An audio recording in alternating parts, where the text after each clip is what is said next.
Salam alaikum wa rahmatullah. Makum Oustad Kamal, prof de comptabilité et mathématiques financières. Donc, on va traiter maintenant le premier chapitre de la deuxième partie, l'analyse du bilan. Donc, l'objectif, donc on doit fixer tout d'abord l'objectif, c'est le fait de passer d'un bilan comptable à un bilan financier.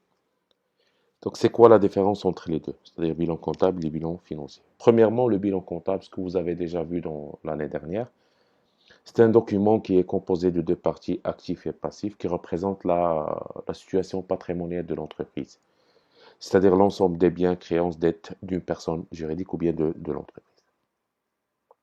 Donc, mais c'est quoi la différence? Bon, généralement, la différence, c'est que le bilan financier, c'est un bilan actualisé. Ça veut dire actualisé, qui représente les valeurs réelles de l'entreprise. Donc, avant de passer à notre objectif primordial, donc on va faire une révision de l'année dernière concernant le bilan. Donc on a dit que le bilan de l'entreprise il est composé de deux parties, hein, actif et passif. Donc le passif, c'est-à-dire l'ensemble des ressources de l'entreprise. Il existe des ressources durables comme le financement permanent. Ce sont des ressources durables. Pourquoi ces ressources durables? Pardon, c'est pour financer les, les immobilisations ou bien les emplois durables. Parmi ces immobilisations, on peut trouver, c'est la classe 2, le matériel de transport, matériel informatique, mobilier de bureau, matériel de bureau, etc. Donc par la suite, s'il vous plaît, la classe 3, c'est l'ensemble de l'actif circulant hors trésorerie. Et faites attention, s'il vous plaît, l'actif circulant hors trésorerie, c'est la classe 3. La trésorerie active, c'est la classe 5.1. Et les deux, s'il vous plaît, les deux, c'est l'actif circulant. C'est comme dans le passif circulant hors trésorerie, la classe 4. La trésorerie passive, c'est la classe 5.5. Les deux, c'est le passif circulant. D'accord. Donc, en ce qui concerne l'actif circulant hors trésorerie, il est composé des comptes clients, des comptes stock, des comptes TVP, etc. La trésorerie active 5.1, c'est généralement la banque et la caisse. Le passif circulant, ce sont des dettes. Hein, ce sont des dettes, mais des dettes à court terme. On le compare avec le financement permanent, par exemple l'emprunt. C'est quoi la différence entre la dette d'emprunt ou bien la dette de fournisseur? C'est que la dette d'emprunt, c'est une dette à long terme. C'est-à-dire, qu'est-ce que ça veut dire à long terme dans la comptabilité? Plus qu'un an. Par contre, le fournisseur, on doit le payer moins d'un an. Et la trésorerie passive 5.5, c'est les crédits d'escompte. Donc, je dois savoir, s'il vous plaît, les décompositions pour que je puisse les regrouper dans une autre partie qui s'intitule le tableau de redressement de reclassement.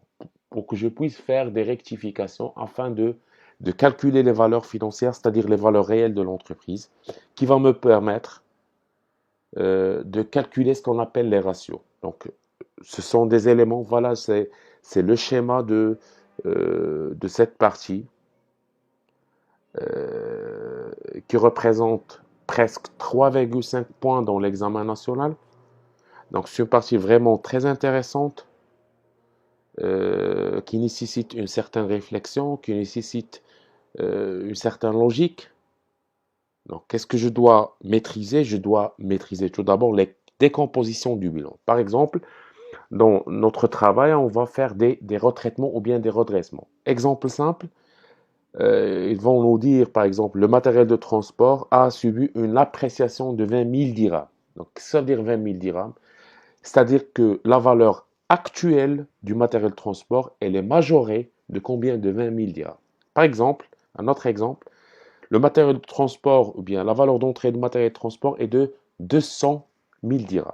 D'accord? 200 000 dirhams. Mais la valeur actuelle, après l'évaluation de ce matériel, le financier estime que sa valeur actuelle est de 230 000 dirhams. Donc normalement, il est inscrit dans le bilan de 100 000. Qu'est-ce qu'on doit faire? On doit ajouter ou bien rajouter 30 000 dirhams pour rectifier ou bien pour corriger la valeur déjà inscrite dans le bilan qui n'est pas réelle. Parce que la valeur réelle, c'est 230 000. C'est ce qu'on appelle, s'il vous plaît, un redressement. Dans cette partie, on va voir toutes les opérations possibles dans la partie redressement et reclassement. Et on va traiter un exemple afin de vous donner des exercices et par la suite, on va fixer une autre séance donc pour regrouper toutes les questions.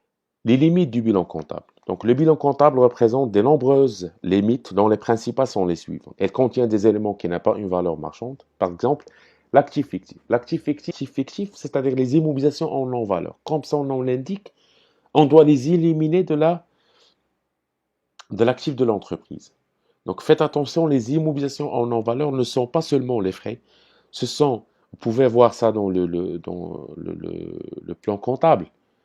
Donc, ce sont les frais, les charges à répartir et les primes de remboursement des obligations. S'il vous plaît, vous devez faire attention à ça. Les immobilisations en non-valeur, ce sont les frais, premièrement. Deuxièmement, les charges à répartir sur plusieurs exercices. Troisièmement, la prime ou bien les primes de remboursement des obligations. Qu'est-ce qu'on doit faire à cette partie? On doit les retrancher des CP, c'est-à-dire des capitaux propres, et de l'actif immobilisé. D'accord. Deuxième partie, s'il vous plaît. Les amortissements comptabilisés ne reflètent pas la dépréciation réelle des immobilisations. C'est-à-dire que même s'il y a une dépréciation suite aux amortissements, cette baisse ne peut pas refléter la dépréciation réelle. Donc, on doit comparer entre la valeur comptable et la valeur actuelle. La valeur actuelle moins la valeur comptable est égale à soit plus-value ou bien moins-value. Donc, il doit être inscrit dans l'actif et dans les CP. Je vais reprendre l'exemple matériel de transport. On a acquis le matériel de transport d'une valeur de 200 000 dirhams. Sa valeur actuelle, c'est 230 000 dirhams. Donc, c'est une hausse de la valeur actuelle. La valeur actuelle, elle est supérieure à la valeur d'entrée. Donc, VA moins VC est égal à, s'il vous plaît, on va concrétiser ça dans un dossier Excel. Donc, VA moins VC est égal à combien? Est égal à plus 30 000. Donc, normalement, on doit ajouter plus 30 000 dans l'actif immobilisé de l'entreprise, ou bien ce qu'on appelle la valeur immobilisée. Et on doit l'ajouter dans la partie des capitaux propres. Donc le bilan financier ou bien liquidité. Donc, je vais vous envoyer comme pièce jointe ce cours pour le lire. Il y a pleinement de choses à voir ici. Il y a des règles. Il y a un tableau qui récapitule les relations, un tableau qui récapitule les ratios, etc. Donc le bilan financier, ou bien on l'appelle un bilan liquidité, c'est un bilan à objectif de présenter le patrimoine réel de l'entreprise afin d'orienter la prise de décision. Qu'est-ce que veut dire la prise de décision?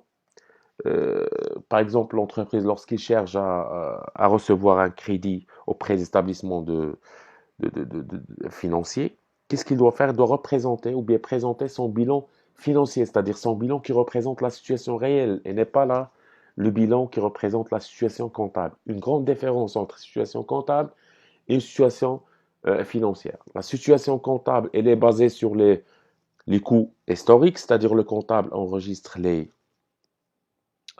dans le bilan la valeur d'entrée avec leur coût historique. Par contre, le financier, donc il doit enregistrer la valeur actuelle. Donc, qu'est-ce qu'on doit faire en tant que financier pour faire corriger le bilan de l'actif? On doit faire des corrections de l'actif. Les immobilisations en non-valeur, il s'agit d'un actif fictif qui n'a pas une valeur dans le marché. Donc, il convient d'éliminer le montant correspondant de l'actif immobilisé et des capitaux propres pour garder l'équilibre du bilan. Donc, on a déjà signalé ça. Donc, les plus-values et les moins-values, on doit les placer généralement, lorsqu'il y a des plus-values, donc on doit ajouter dans le CP et ajouter dans la partie qui concerne. Comment la partie qui concerne? Par exemple, lorsqu'il y a une baisse des stocks, lorsqu'il y a une baisse des stocks. Donc, on va baisser du stock, la partie des stocks, et on doit baisser le CP. Donc, lorsqu'il y a une augmentation dans l'actif immobilisé, on doit augmenter l'actif immobilisé et augmenter le CP. Donc, il y a plusieurs opérations, s'il vous plaît, que je vais les concrétiser directement avec vous. Donc, la même chose dans la partie du passif. Donc, vous allez lire ça. Hein, vous allez lire aussi un tableau qui va récapituler toutes les opérations avec lesquelles on va travailler dans cette partie. Normalement, il y a toute une panoplie des opérations donc, qui nécessitent une certaine réflexion et une certaine attention. Donc, tableau récapitulatif, s'il vous plaît, de quelques éléments hein, de redressement, de reclassement. Donc, les immobilisations en non-valeur, c'est ce qu'on appelle l'actif fictif. Donc, comment je vais les traiter? Je vais faire moins au niveau de l'actif immobilisé parce que ce sont des immobilisations en non-valeur. C'est-à-dire que je dois les retrancher de leur place, moins ou dans l'actif immobilisé. Pourquoi je dois faire moins dans l'actif immobilisé? Parce que les immobilisations en non-valeur, comme ça on l'indique s'il vous plaît, immobilisation, se trouve dans l'actif immobilisé. Plus-value. Plus-value, ou bien lorsque la valeur réelle supérieure à la valeur comptable. Comment je peux savoir ça? Tout simplement. Donc, plus-value, je dois faire VA moins VE, VE. Donc, on doit avoir, s'il vous plaît, soit plus, c'est-à-dire plus-value, ou bien soit moins, c'est-à-dire moins-value. D'accord? Donc, s'il y a plus-value, donc je vais ajouter plus dans la rubrique de l'actif concerné. Qu'est-ce que ça veut dire la rubrique de l'actif concerné? Donc, on va voir ça dans l'exemple. Et plus au capitaux propres. Le stock outil, c'est quoi un stock outil? C'est un stock avec lequel l'entreprise doit le garder pour faire face à la pénurie du stock. C'est-à-dire, on ne doit pas avoir un stock zéro. Donc, toujours l'entreprise doit garder une partie de son stock hein, pour faire face au changement de la demande. Donc, ce stock, il peut durer dans l'entreprise plus d'un an. C'est pour cette raison qu'on doit le reclasser. Hein, c'est-à-dire, on doit le faire passer du stock, le retrancher du stock et l'ajouter dans l'actif immobilisé. Pourquoi l'actif immobilisé? Parce que toujours, s'il y a quelque chose qui dure dans l'entreprise plus qu'un d'un an, donc on doit hein, l'incorporer dans l'actif immobilisé.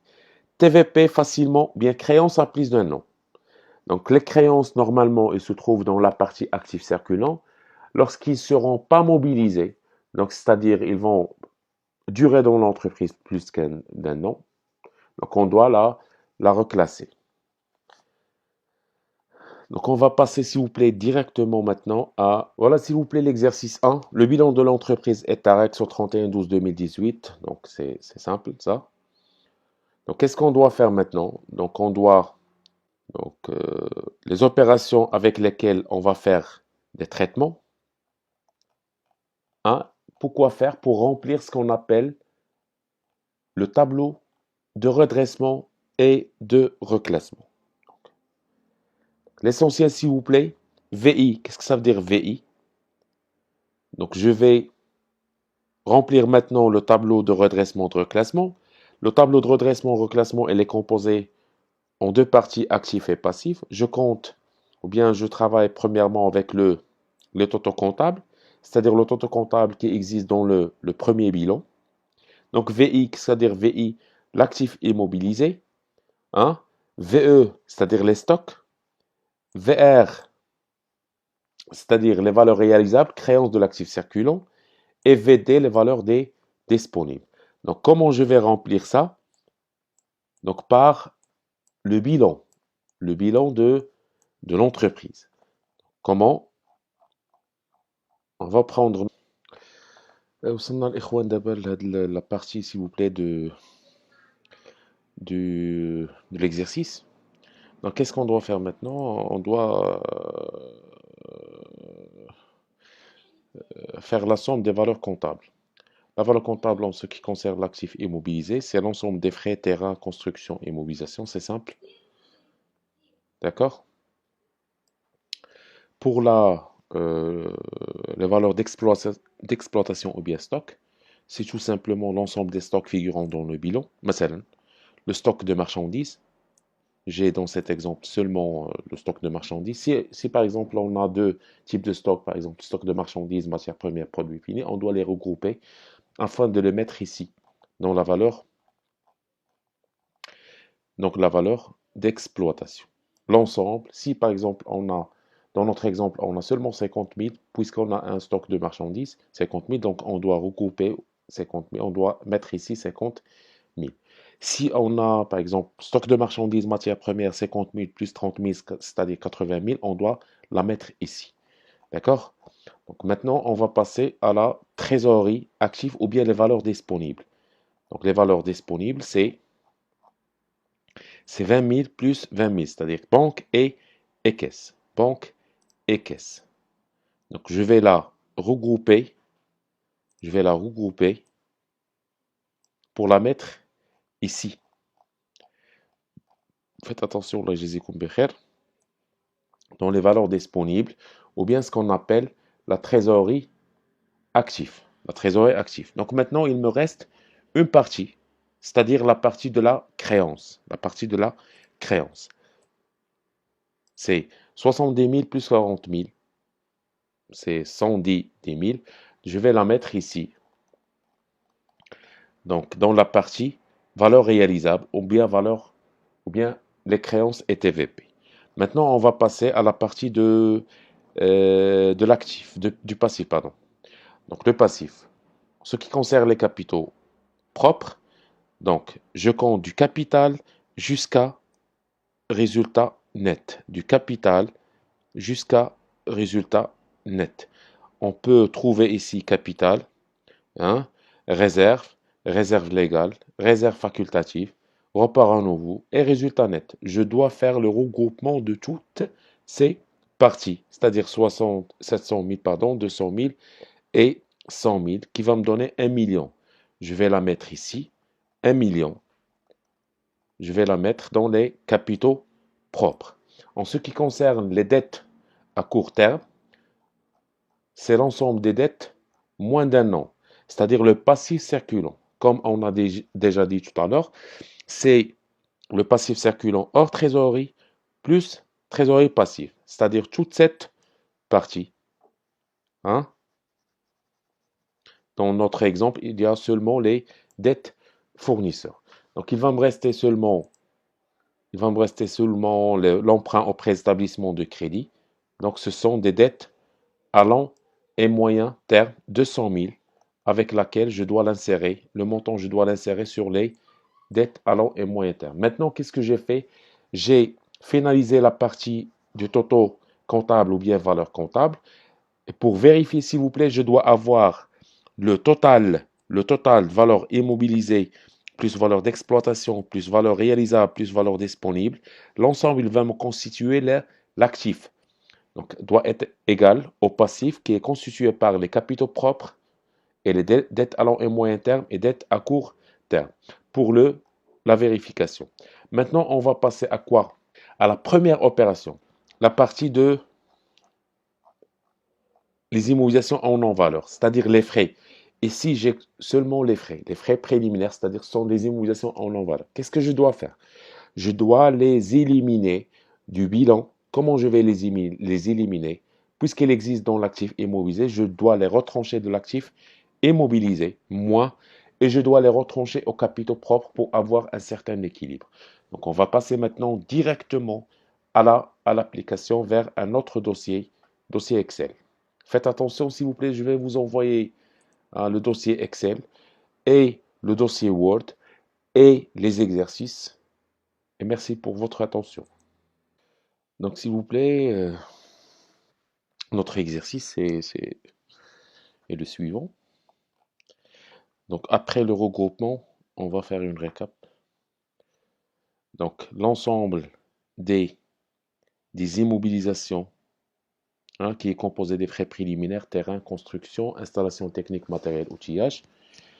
Donc après, le stock outil équivalent, stock de marchandises ou bien la valeur d'exploitation, c'est 50 000 dirhams. Les créances, c'est 70 plus 40, c'est-à-dire 110 000. La trésorerie active, c'est 40 000. En ce qui concerne le passif, le capital, c'est 700 000. Les capitaux propres, c'est 700 000, plus 200 000, plus 100 000. Comme on a déjà dit, c'est le fait de compter du capital ou bien le regrouper du capital jusqu'à les résultats nets. Donc pour le dette à court terme, c'est l'ensemble du passif circulant, c'est-à-dire 100 000 dirhams. Le reste sont des dettes à long et moyen terme. Donc on va aller maintenant au, au tableau de redressement de reclassement. J'ai déjà fait cette application pour qu'on puisse calculer d'une manière automatique. Donc pour les valeurs comptables pour l'actif immobilisé, donc j'ai déjà calculé, vous devez la faire aussi, c'est 1 100 000.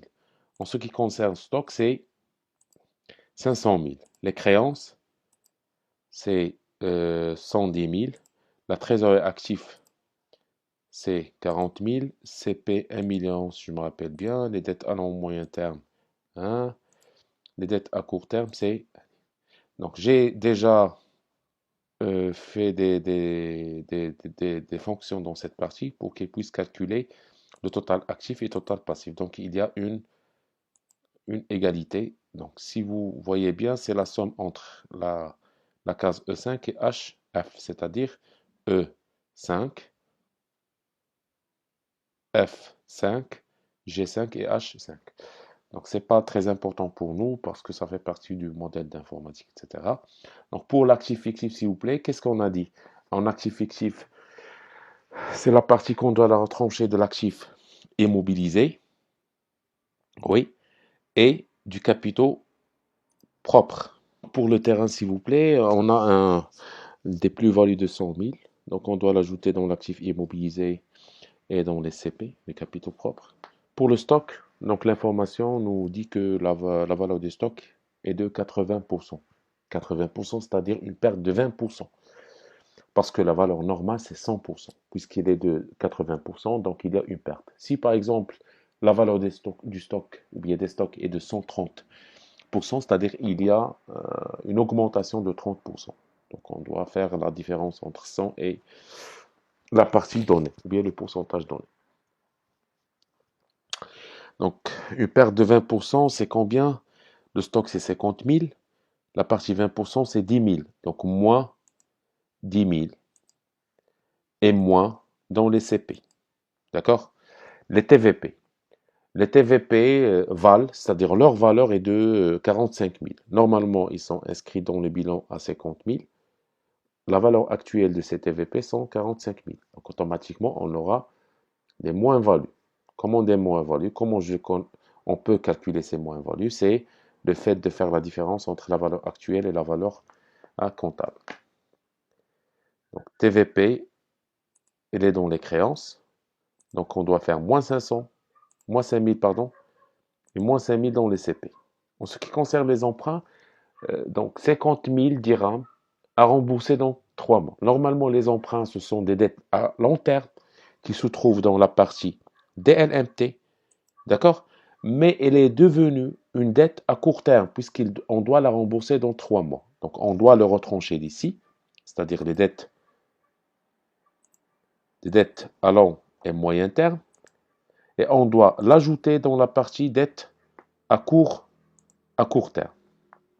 Pour les dividendes, 25% sera distribué, c'est-à-dire ce sont des dettes envers les actionnaires. Normalement, les actionnaires qui participent avec l'entreprise avec un apport de capital ou bien dans les actions.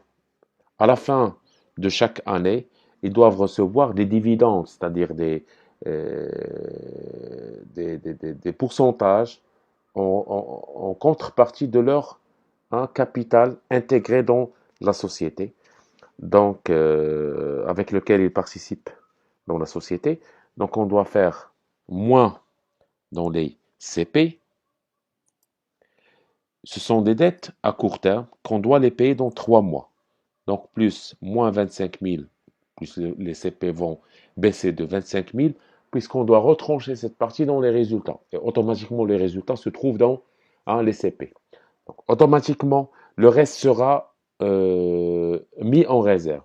Donc, on va retrancher moins 75 000, oui, moins 75 000, et on doit la rajouter dans le CP, donc ce n'est pas la peine de la faire. Donc, s'il vous plaît, j'ai déjà fait l'exemple. Elle est automatique. Donc, maintenant, on doit faire la somme de quoi? Des valeurs financières. Donc, les valeurs financières est égal à les valeurs comptables, plus, moins, etc. Moins 20 000, plus 100 000, ils vont me donner 1 180 000. Donc, pour bien vérifier la situation, je dois avoir un total actif qui est égal au total passif. Oui, effectivement, ce que j'ai reçu maintenant, 1 365 000 dans l'actif et 1 365 000 dans le passif. Qu'est-ce que ça veut dire la valeur immobilisée 1 180 000? C'est la valeur de l'actif immobilisé rectifié, c'est-à-dire la valeur réelle de l'actif immobilisé. Notre stock vale réellement 40 000. Notre créance vale réellement 105 000. Notre trésorerie vale réellement 40 000, etc. Donc, s'il vous plaît, maintenant, on a réalisé en quelque sorte notre objectif, c'est le fait de passer d'un bilan comptable à un bilan financier. Voilà les données comptables qui ne sont pas actualisées. Maintenant, on a pu avoir des données financières qui sont vraiment actualisées, avec lesquelles on doit travailler. Pourquoi faire? Pour calculer ce qu'on appelle, ou bien pour faire un tableau, ce qu'on appelle le tableau financier.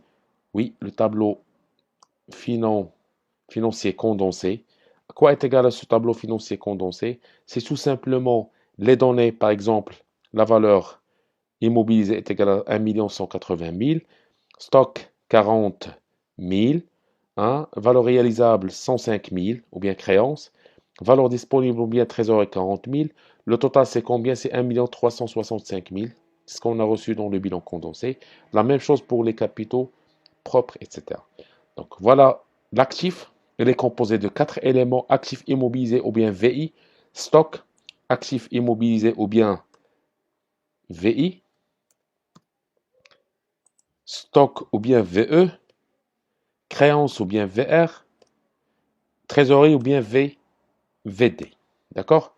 Donc voilà, on doit les regrouper dans ce tableau qui s'intitule le tableau financier condensé.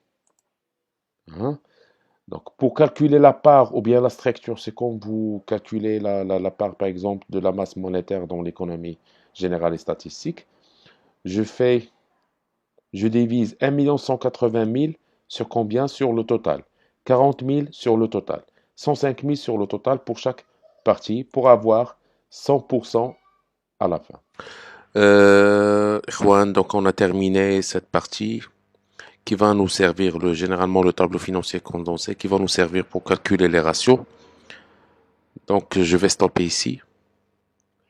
Donc vous trouvez ci-joint avec la vidéo NIT des exercices, le cours, l'ensemble des opérations avec lesquelles on va travailler dans l'examen national et dans les autres exercices. Donc bon courage s'il vous plaît, faites attention. إلى الملتقى.